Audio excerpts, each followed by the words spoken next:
জি viewers, যে কোনো দরজার ক্ষেত্রে জয়েন্ট একটা বিশাল বিষয়, কারণ জয়েন্ট অনেক সময় ফাঁকা হয়ে যায়, জয়েন্টের দুর্বলতার কারণে দরজা বাঁকাও হয়ে যায়। যাদের ফিঙ্গার জয়েন্ট করার মতো মেশিন নাই, ফিঙ্গার করার এই পদ্ধতি নাই, তারা ম্যানুয়ালি আসলে দরজা তৈরি করেন।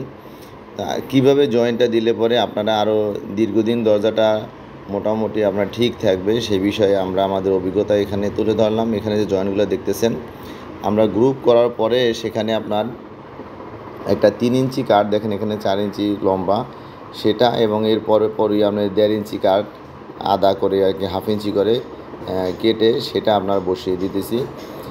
এইটা আপনার দুইটা পদ্ধতি দেওয়া হয়। একটা হলো আপনার উপর থেকে নিচ পর্যন্ত আপনার এই যে আধা ইঞ্চি যেটা, এটাই দেওয়া হয়। কিন্তু আমরা একটু বেশি মজবুতের জন্য আপনার একটা 3 ইঞ্চি কাঠ সেখানে দিয়ে দিতেছি, আধা ইঞ্চির পর 2 ফুট পর। এতে আপনার জয়েন্টটা আরও একটু বেশি মজবুত হবে, এটা আমাদের অভিজ্ঞতা থেকে আমরা দেখছি। তো আসলে ফিঙ্গার জয়েন্টটা খুবই ভালো, কিন্তু অনেকের মফস্বল এলাকায় বা দূর দূরান্তে অনেকের কাছে এই মেশিনটা না থাকায় অনেকে এখানে যে আমি পদ্ধতি দেখালাম গ্রুপ করে আপনার জয়েন করে থাকেন। তো সেই গ্রুপের ক্ষেত্রে আমরা যেটা পরামর্শ দিলাম যে আপনার 3 ইঞ্চি যে কাটা, 3 inch by 4 inch, half inch করে এই কাটা যদি দিয়ে দেন, দুইটা কাঠের মধ্যে যদি সে মোটামুটি 3 ইঞ্চির একটা গ্রুপ পেয়ে যায়, যেটাই যে এখন দিতেছি দেখতেছেন, এরকম যদি একটা গ্রুপ করে দিতে পারেন, তাও এই যে আপনারা দেখছেন হাফ ইঞ্চির পর লম্বা যে কাঠগুলো, এগুলো কিন্তু 3 ইঞ্চি বাই 4 ইঞ্চি। এটা দিয়ে আপনি যখন গাম দিবেন, এভাবে গামটা দিয়ে এরপরে হলো আপনার উপরে কাঠটা এখানে সমানভাবে বসিয়ে দিতে হবে। তবে এটার জন্য কিন্তু আপনাকে ওই গ্রুপটা আগেই বাডেল দিয়ে কেটে নিতে হবে মাপ মতো, তা নাহলে কিন্তু দরজাটা বসবে না। তো বাডেল দিয়ে এই গ্রুপটা করা যথেষ্ট সময় লাগে, সেজন্য মিস্ত্রিদের আলাদা টাকা দিতে হয়। আপনাদের ওখানেও আলাদা চার্জ চাইতে পারে, সেটা দিতে হবে আপনাকে, না দিলে কিন্তু সে এই কাজটাকে ফাঁকি দেবে। তো এভাবে আপনার যখন দরজাটা জয়েন্টগুলো দিবেন, আর গাম দেওয়ার ক্ষেত্রে যেটা লক্ষ্য করবেন, আমরা যে নিচের যে কাঠটা বসিয়েছি, এই যে প্রত্যেকটা কাঠের ভিতরেই যাতে আপনার গামটা পড়ে, শুধু যেন এক পার্টে গামটা না পড়ে, উভয় পার্টেই যেন গামটা আপনার দেওয়া হয়। সবচেয়ে ভালো হলো, আমরা তো এখানে ইমার্জেন্সি গাম দিতেছি, ইমার্জেন্সি গামের চেয়ে হলো সাদা আইকা যেটা, সেটা দিলে আপনার একটু 2-3 দিন দরজাটা রেখে দিতে হয়, আঠাটা শক্ত হয়ে কাঠটাকে ধরে রাখার জন্য।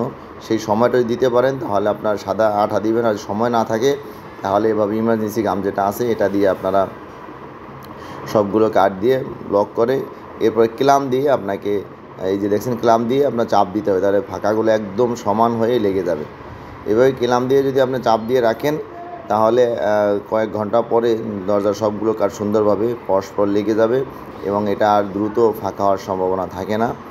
তো আমরা দীর্ঘদিন দরজার ব্যবসা করতে গিয়ে বিভিন্ন সমস্যা আমাদের সামনে আসে, সেগুলো সমাধানও আমরা বিভিন্ন পদ্ধতিতে বের করি, সেগুলো আমরা আপনাদের সাথে শেয়ার করতেছি, সারা বাংলাদেশে যাতে আমাদের অভিজ্ঞতাটা থেকে উপকৃত হন।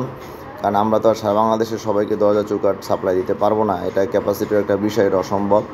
তো আমাদের অভিজ্ঞতা থেকে আপনারা যাতে আপনাদের দরজাটা মজবুত হয় সে বিষয়ে আমাদের পরামর্শ। আরও কোনো পরামর্শ জানতে চাইলে সরাসরি আমাকে কল দিতে পারবেন, স্ক্রিনের নাম্বারটা আমারই, কল ধরতে না পারলে পরবর্তীতে ব্যাক করে কথা বলি। আর আমার এখানে আসতে চাইলে আমাকে সাথে আগে ফোনে কন্ট্যাক্ট করে সময় নির্ধারণ করে এরপরে আসবেন। আমার লোকেশন ঢাকা মোহাম্মদপুর বসিলা ব্রিজের গোড়াতেই পুরাতন সরকারি প্রাইমারি স্কুলের একটু আগেই আমাদের শোরুম, এখানে এসে আমার সাথে কথা বলতে পারবেন। আবারও বলি, ফোনে কনফার্ম না হয়ে আসবেন না।